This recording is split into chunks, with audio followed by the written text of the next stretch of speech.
Hello and welcome to my YouTube channel Climbinator 1978, or whichever way you want to pronounce it, 1978 maybe? Just let me know in the comments. Anyway, today's video is going to be slightly different. The game I'm going to be talking about today is a game I've only just started playing. I literally only started playing it this afternoon because I simply haven't had the time. But yeah, this game is called Gotham Knights, and I've seen some of the feedback it's been getting online. I've avoided spoilers, so please don't spoil it for me. And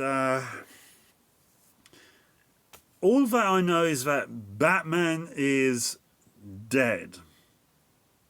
But then this is Batman, so he's likely to come back to life. You know, it's comic book lore. Anyway, I'm getting a bit off track here. I've played about an hour's worth. And all I'm going to say is, it's actually not that bad. It's not bad. I mean, I think what a lot of the people who criticised it, saying it's a trashy game and all that, I think a lot of them were expecting it to be too much like the Arkham games. And it's not going to be.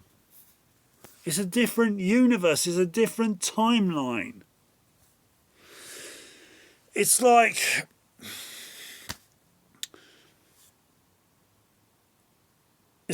when you have the early original 1980s DC films, and you have the people who've watched those films but haven't really followed the DC timeline in film. And then when they watch a new DC film today, they're like, oh, it's too dark, it's too depressing. The thing is, alright, a lot over the last 10 years have been rather morbid and mopey and all that. But that's because they're going through a different time span, a different era.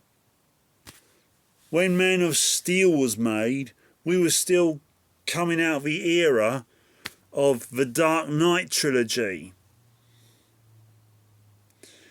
So, you know, that was still fresh in people's minds. I mean, The Dark Knight Rises had only come out a year before. Anyway, the thing is, Gotham Knights is getting a lot of criticism from probably those kind of people. Now, alright, some of it I would say is justified to a degree. I'm currently playing as Batgirl because I think she's the one closest to Batman in terms of intellect. However, what I notice is that you can't seem to glide at the beginning, but then maybe you upgrade that later on. But I just think you should have a little part of the gliding element in there. Oh well. But what I do like about Gotham Knights over the Arkham games is that you actually have civilians interacting with you. And you also have other details, like you can have action pieces as well as detective elements mixing in at the same time. They're not in separate gameplay elements. The combat is a bit more rigid this time. It's a bit more RPG style. Now, don't worry, it is not like, from what I can see so far, it's not like Final Fantasy meets Batman.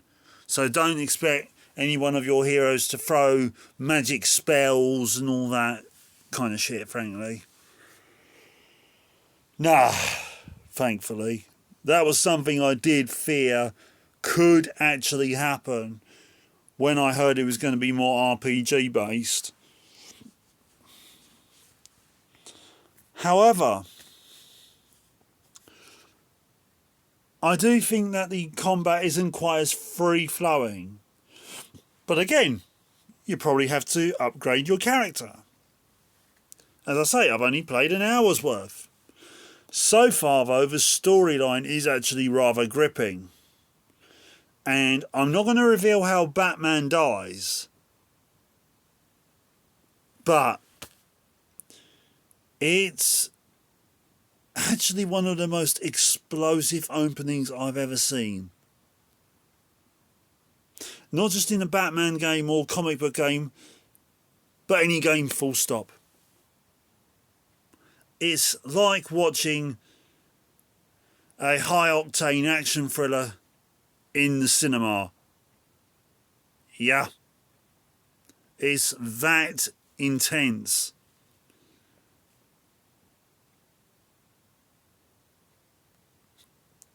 And I won't reveal who does it either. I won't reveal who kills him. But then again, I haven't played it through to the end yet, of course.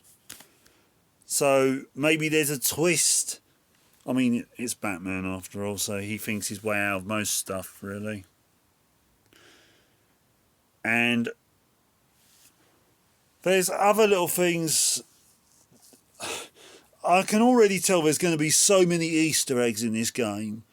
Like, in the first 10 minutes alone, I've noticed that there's at least 6-7 Easter eggs that even I, a casual comic book geek, can pick up on. Like,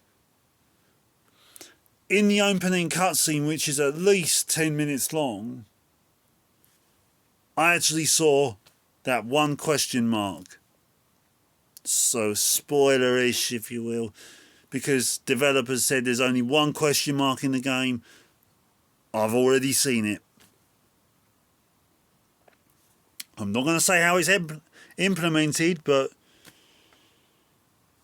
there's also other characters that seem like they're going to be built up throughout this hopeful franchise. And I hope it becomes a franchise, because we need a proper DC video game universe. Come on. Come on, Montreal. You can make this work. Make this work with Rocksteady, right? Because you can make it into a multiverse for all I care. I mean, Rocksteady's got this sequel to the Arkham games coming out. And frankly, what I've seen of it so far, it looks like it's just going to be a meh game. It looks like it will be alright, but nothing crazy. I mean, alright, so you get to play as the Suicide Squad in that game. But what we really want is a Superman game. But that's me getting off track. Gotham Knights really is a decent addition to the Batman gaming universe. It's certainly no Batman Dark Tomorrow, and if you've watched my channel, if you've stuck to my channel, yeah, you'll know how much I hate that game. Yeah. That game is so bad that Rocksteady literally made a remaster of it of their own, and they took out everything that didn't work. And they remastered it and called it the Arkham universe. And rectified things that could be rectified. I bet you people didn't think of that. And I'm not saying that in a big-headed way, people, but think about it. The Arkham universe is really a remastering of Batman Dark Tomorrow. Think about it. The turf wars at the beginning of Batman Dark Tomorrow,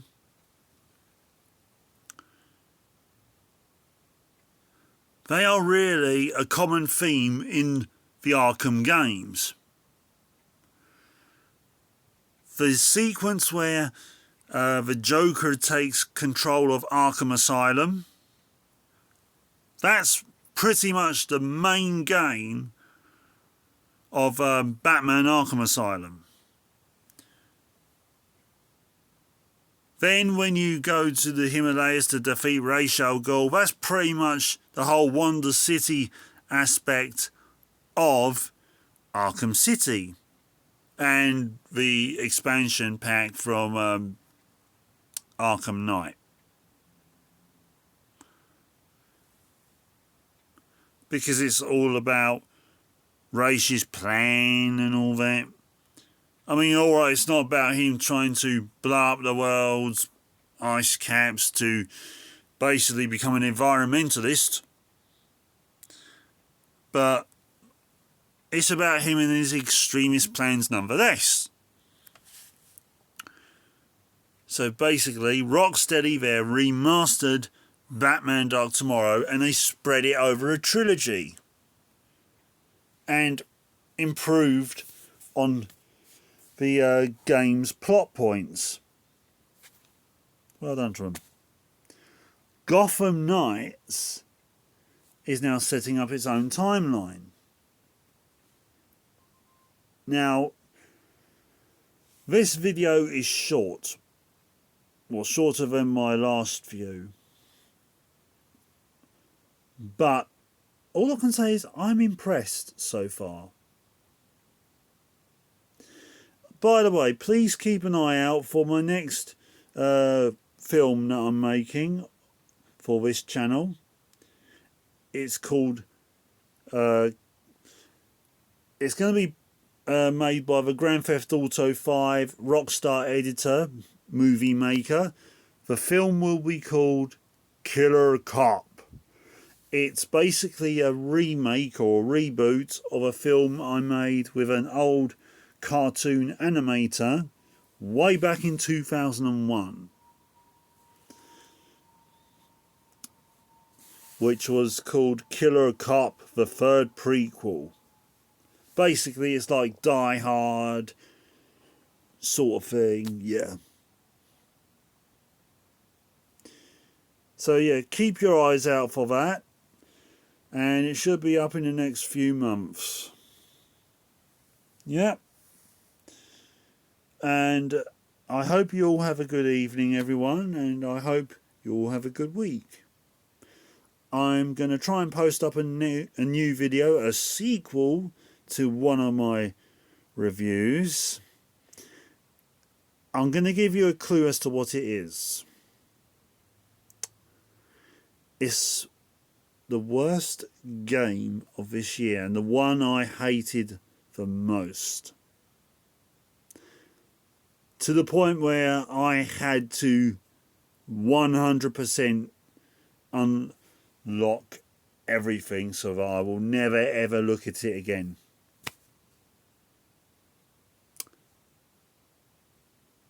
I think you know which game that will be. Feel free to put your answers in the comments, and I will see you soon.